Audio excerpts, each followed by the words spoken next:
आमल की एकादशी महात्म्य। युधिष्ठिर ने भगवान श्री कृष्ण से कहा, श्री कृष्ण, मुझे फाल्गुन मास के शुक्ल पक्ष की एकादशी का नाम और महात्म्य बताने की कृपा कीजिए। भगवान श्री कृष्ण बोले, महाभाग धर्मनंदन, फाल्गुन मास के शुक्ल पक्ष की एकादशी का नाम आमल की है। इसका पवित्र व्रत विष्णुलोक की प्राप्ति कराने वाला है। राजा मानधाता ने भी महात्मा वशिष्ठ जी से इसी प्रकार का प्रश्न पूछा था, जिसके जवाब में वशिष्ठ जी ने कहा था, महाभाग, भगवान विष्णु के थूकने पर उनके मुख से चंद्रमा के समान कांतिमान एक बिंदु प्रकट होकर पृथ्वी पर गिरा।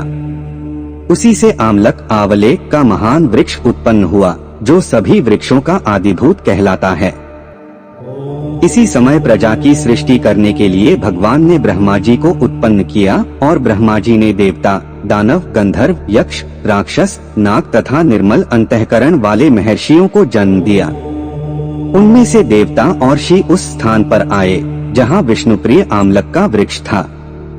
महाभाग, उसे देखकर देवताओं को बड़ा विस्मय हुआ, क्योंकि उस वृक्ष के बारे में वे नहीं जानते थे। उन्हें इस प्रकार विस्मित देख आकाशवाणी हुई, महर्षियों, यह सर्वश्रेष्ठ आमलक का वृक्ष है जो विष्णु को प्रिय है। इसके स्मरण मात्र से गोदान का फल मिलता है। स्पर्श करने से इससे दुगना और फल भक्षण करने से तिगुना पुण्य प्राप्त होता है। यह सब पापों को हरने वाला वैष्णव वृक्ष है। इसके मूल में विष्णु, उसके ऊपर ब्रह्मा, स्कंध में परमेश्वर भगवान रुद्र, शाखाओं में मुनि, टहनियों में देवता, पत्तों में वसु, फूलों में मरुदगण तथा फलों में समस्त प्रजापति वास करते हैं। आमलक सर्वदेवमय है। अत विष्णु भक्त पुरुषों के लिए यह परम पूज्य है। इसलिए सदा प्रयत्न पूर्वक आमलक का सेवन करना चाहिए। श्री बोले, आप कौन हैं?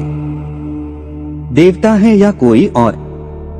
हमें ठीक ठीक बताइए। पुनः आकाशवाणी हुई, जो संपूर्ण भूतों के कर्ता और समस्त भुवनों के सृष्टा हैं, जिन्हें विद्वान पुरुष भी कठिनता से देख पाते हैं, मैं वही सनातन विष्णु हूँ। देवाधिदेव भगवान विष्णु का यह कथन सुनकर वे ऋषिगण भगवान की स्तुति करने लगे।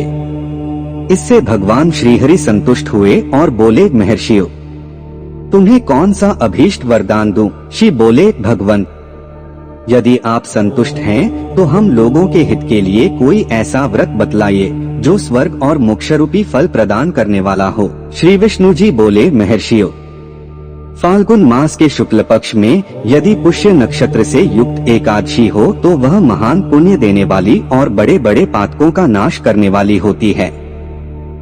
इस दिन आंवले के वृक्ष के पास जाकर वहाँ रात्रि में जागरण करना चाहिए। इससे मनुष्य सब पापों से छूट जाता है और सहस्र गोदान का फल प्राप्त करता है। विप्रगण, यह व्रत सभी व्रतों में उत्तम है, जिसे मैंने तुम लोगों को बताया है। ऋषि बोले, भगवंत, इस व्रत की विधि बताइए। इसके देवता और मंत्र क्या हैं? पूजन कैसे करें? उस समय स्नान और दान कैसे किया जाता है? भगवान श्री विष्णु जी ने कहा, द्विजवरो, इस एकादशी को व्रती प्रात काल दंत धावन करके यह संकल्प करे कि हे पुंडरीकाक्ष, हे अच्युत, मैं एकादशी को निराहार रहकर दूसरे दिन भोजन करूंगा। आप मुझे शरण में रखें। ऐसा नियम लेने के बाद पतित, चोर, पाखंडी, दुराचारी, गुरुपत्नीगामी तथा मर्यादा भंग करने वाले मनुष्यों से वह वार्तालाप न करे। अपने मन को वश में रखते हुए नदी में, पोखरे में, कुएं पर अथवा घर में ही स्नान करे। स्नान के पहले शरीर में मिट्टी लगाए। मृत्तिका लगाने का मंत्र, अश्वक्रांते रथक्रांते विष्णुक्रांते वसुंधरे, मृत्तिके हर में पापन जन्म कोट्या समर्जितम। वसुंधरे, तुम्हारे ऊपर अश्व और रथ चला करते हैं तथा वामन अवतार के समय भगवान विष्णु ने भी तुम्हें अपने पैरों से नापा था। मृत्तिके, मैंने करोड़ों जन्मों में जो पाप किए हैं, मेरे उन सब पापों को हर लो। स्नान का मंत्र, त्वमात् सर्वभूताना जीवन तत्तु रक्षकम, स्वेज्जोद्भिज जातिना रसाना पत्येनम, स्नातोह सर्वतीर्थेषु हृद प्रस्रवणेषु, नदीषु देव खातेषु इदं स्नान तुम्हें भवेत्। जल की अधिष्ठात्री देवी माता, तुम संपूर्ण भूतों के लिए जीवन हो। वही जीवन जो स्वेदज और उद्भिज जाति के जीवों का भी रक्षक है। तुम रसों की स्वामिनी हो, तुम्हें नमस्कार है। आज मैं संपूर्ण तीर्थों, कुंडों, झरनों, नदियों और देव संबंधी सरोवरों में स्नान कर चुका। मेरा यह स्नान उक्त सभी स्नानों का फल देने वाला हो। विद्वान पुरुष को चाहिए कि वह परशुराम जी की सोने की प्रतिमा बनवाए। प्रतिमा अपनी शक्ति और धन के अनुसार 1 या आधे माशे सुवर्ण की होनी चाहिए। स्नान के पश्चात घर आकर पूजा और हवन करे। इसके बाद सब प्रकार की सामग्री लेकर आंवले के वृक्ष के पास जाए। वहाँ वृक्ष के चारों ओर की जमीन झाड़ बुहार लीप पोत कर शुद्ध करे। शुद्ध की हुई भूमि में मंत्र पाठ पूर्वक जल से भरे हुए नवीन कलश की स्थापना करे। कलश में पंचरत्न और दिव्य गंध आदि छोड़ दे। श्वेत चंदन से उसका लेपन करे। उसके कंठ में फूल की माला पहनाए। सब प्रकार के धूप की सुगंध फैलाए। जलते हुए दीपकों की श्रेणी सजाकर रखे। तात्पर्य यह है कि सब ओर से सुंदर और मनोहर दृश्य उपस्थित करे।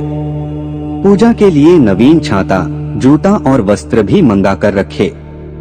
कलश के ऊपर एक पात्र रखकर उसे श्रेष्ठ लाजों, खीलों से भर दे। फिर उसके ऊपर परशुराम जी की मूर्ति सुवर्ण की स्थापित करे। विशोकाय नमः कहकर उनके चरणों की, विश्वरूपिणे नमः से दोनों घुटनों की, उग्राय नमः से जांघों की, दामोदराय नमः से कटिभाग की, पद्मनाभाय नमः से उदर की, श्रीवत्सधारिणे नमः से वक्ष स्थल की, चक्रिणे नमः से बाईं बाह की, गदिने से दाहिनी बाह की, वैकुंठाय नमः से कंठ की, यज्ञमुखाय नमः से मुख की, विशोकनिधे नमः से नासिका की, वासुदेवाय नमः से नेत्रों की, वामनाय नमः से ललाट की, सर्वात्मने नमः से संपूर्ण अंगों तथा मस्तक की पूजा करे। तदंतर भक्तियुक्त चित्त से शुद्ध फल के द्वारा देवाधिदेव परशुराम जी को अर्घ्य प्रदान करे। अर्घ्य का मंत्र इस प्रकार है। नमस्ते देव देवेश जामदग्न्य नमोस्तुते, गृहाणार्घ्यमिम दत्त मामलक्या युतं हरे। देव देवेश्वर जमदग्निनंदन श्री विष्णु स्वरूप परशुराम जी, आपको नमस्कार है, नमस्कार है। आंवले के फल के साथ दिया हुआ मेरा यह अर्घ्य ग्रहण कीजिए। तदंतर भक्तियुक्त चित्त से जागरण करे। नृत्य, संगीत, वाग, धार्मिक उपाख्यान तथा श्री विष्णु संबंधी कथा वार्ता आदि के द्वारा वह रात्रि व्यतीत करे। उसके बाद भगवान विष्णु के नाम ले लेकर आमलक वृक्ष की परिक्रमा 108 या 28 बार करे। फिर सवेरा होने पर श्रीहरि की आरती करे। ब्राह्मण की पूजा करके वहाँ की सब सामग्री उसे निवेदित कर दे। परशुराम जी का कलश, 2 वस्त्र, जूता आदि सभी वस्तुएं दान कर दे और यह भावना करे कि परशुराम जी के स्वरूप में भगवान विष्णु मुझ पर प्रसन्न हो। तत्पश्चात आमलक का स्पर्श करके उसकी प्रदक्षिणा करे और स्नान करने के बाद विधि पूर्वक ब्राह्मणों को भोजन कराए। तदंतर कुटुंबियों के साथ बैठकर स्वयं भी भोजन करे। संपूर्ण तीर्थों के सेवन से जो पुण्य प्राप्त होता है तथा सब प्रकार के दान देने दे जो फल मिलता है वह सब उपर्युक्त विधि के पालन से सुलभ होता है। समस्त यज्ञों की अपेक्षा भी अधिक फल मिलता है, इसमें तनिक भी संदेह नहीं है। यह व्रत सब व्रतों में उत्तम है। वशिष्ठ जी कहते हैं, महाराज, इतना कहकर देवेश्वर भगवान विष्णु वहीं अंतर्धान हो गए। तत्पश्चात उन समस्त महर्षियों ने उक्त व्रत का पूर्ण रूप से पालन किया। नृपश्रेष्ठ, इसी प्रकार तुम्हें भी इस व्रत का अनुष्ठान करना चाहिए। भगवान श्री कृष्ण कहते हैं, युधिष्ठिर, यह दुर्धर्ष व्रत मनुष्य को सब पापों से मुक्त करने वाला है।